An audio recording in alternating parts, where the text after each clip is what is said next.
ओम नमः शिवाय। हमारे YouTube चैनल मंगलमय जीवन में आपका स्वागत करती हूँ। आज के वीडियो में आप श्रावण मास मातम्य के 24वें अध्याय की कथा सुनेंगे। इस अध्याय में आप कृष्ण जन्माष्टमी व्रत के महत्व और राजा मितजित की कथा सुनेंगे। अगर आप सभी ने हमारे चैनल को अभी तक सब्सक्राइब नहीं किया है तो वीडियो देखने के बाद अगर आपको वीडियो पसंद आए तो चैनल को सब्सक्राइब करके बेल नोटिफिकेशन ऑल पर प्रेस कीजिएगा। भगवान शिव का ध्यान करते हुए आज का वीडियो शुरू करते हैं।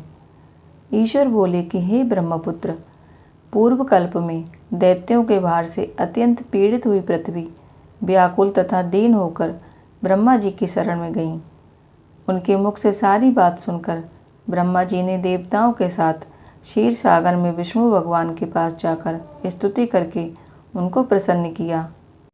तब भगवान नारायण ने सभी दिशाओं में प्रकट होकर ब्रह्मा जी के मुख से सभी बात सुनी और देवताओं से कहा कि हे देवताओं, आप डरो मत, मैं वसुदेव के द्वारा देवकी के गर्भ से अवतार लूँगा और पृथ्वी का संताप दूर करूँगा।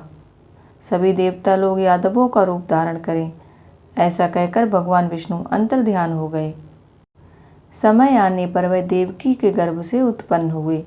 वसुदेव ने कंस के भय से उन्हें गोकुल में पहुंचा दिया और कंस का विनाश करने वाले उन कृष्ण का वहां पर पालन पोषण होने लगा।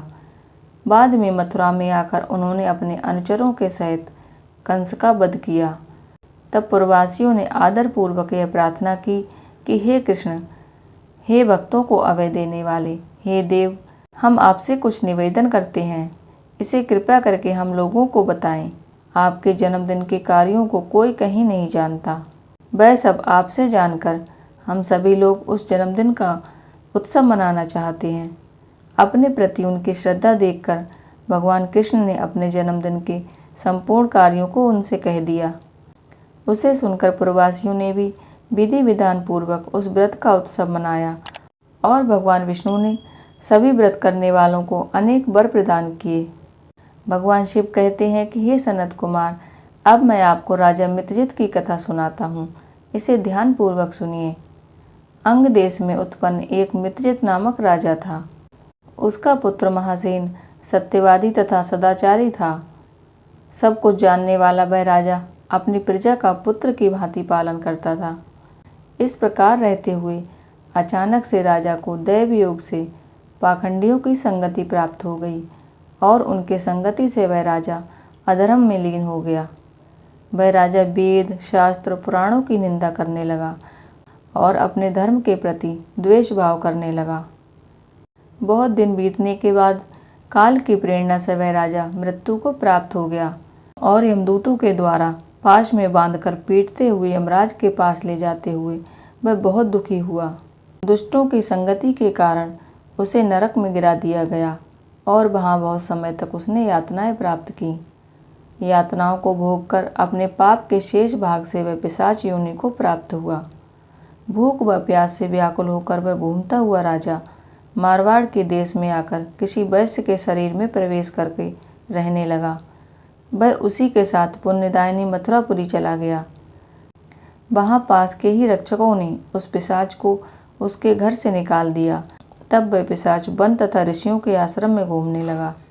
किसी समय दैवयोग से श्री कृष्ण जन्माष्टमी के दिन व्रत करने वाले मुनियों द्वारा वहाँ महापूजा के साथ नाम कीर्तन और रात्रि जागरण किया जा रहा था। वहाँ पहुंचकर उसने विधिवत सब कुछ देखा और श्री हरि की कथा को सुना। इससे वह राजा उसी क्षण पाप रहित होकर पवित्र तथा निर्मल मन वाला हो गया। वह यमदूतों से मुक्त हो गया और प्रेत योनि को छोड़कर विमान में बैठकर दिव्य भोगों से युक्त होकर विष्णु लोक को चला गया। इस प्रकार इस व्रत के प्रभाव से वह राजा भगवान विष्णु का सानिध्य प्राप्त करता है। सभी कामनाओं को पूर्ण करने वाले इस व्रत को करके मनुष्य अपनी सभी मनोवांछित इच्छाएं पूरी कर सकता है। इस प्रकार जो कृष्ण जन्माष्टमी के दिन इस व्रत को करता है वह सभी सुखों को भोगकर सभी कामनाओं को प्राप्त करता है। वहाँ वैकुंठ में 1,00,000 वर्ष तक देव विमान में आसीन होकर नाना प्रकार के सुखों को भोगकर और अपने बचे हुए पुण्यों के कारण इस लोक में आकर सभी ऐश्वर्यों से समृद्ध महाराजाओं के कुल में उत्पन्न होता है। जिस स्थान पर श्री कृष्ण जन्मोत्सव की पूजा की जाती हो वहाँ शत्रुओं का भय कभी नहीं होता। उस स्थान पर मेघ व्यक्ति की इच्छा करने मात्र से वर्षा करते हैं और प्राकृतिक आपदाओं से कोई भय नहीं होता। जिस घर में कोई देवकी पुत्र भगवान कृष्ण के चरित्र की पूजा करता है वह घर सब प्रकार से समृद्ध रहता है और वहाँ भूत प्रेत बाधाओं का भय नहीं होता। जो कोई मनुष्य भगवान श्री कृष्ण के जन्मोत्सव के दर्शन कर लेता है वह भी पाप से मुक्त होकर श्री हरि के धाम को जाता है। इस प्रकार श्री स्कंद पुराण के अंतर्गत ईश्वर सनत कुमार संवाद में श्रावण मास मातम्य 24वां अध्याय पूर्ण हुआ। भगवान नारायण की कृपा आप सभी पर बनी रहे और भगवान भोलेनाथ आपके सभी संकटों को दूर करें। इसी प्रार्थना के साथ आज का वीडियो यहीं पर समाप्त करती हूँ। अगर आज का वीडियो आपको पसंद आया हो तो एक लाइक ज़रूर कीजिएगा। अभी तक आपने पिछले वीडियोस नहीं देखे हैं तो श्रावण मास मातम्य की प्लेलिस्ट में जाकर पुराने वीडियोस देख सकते हैं।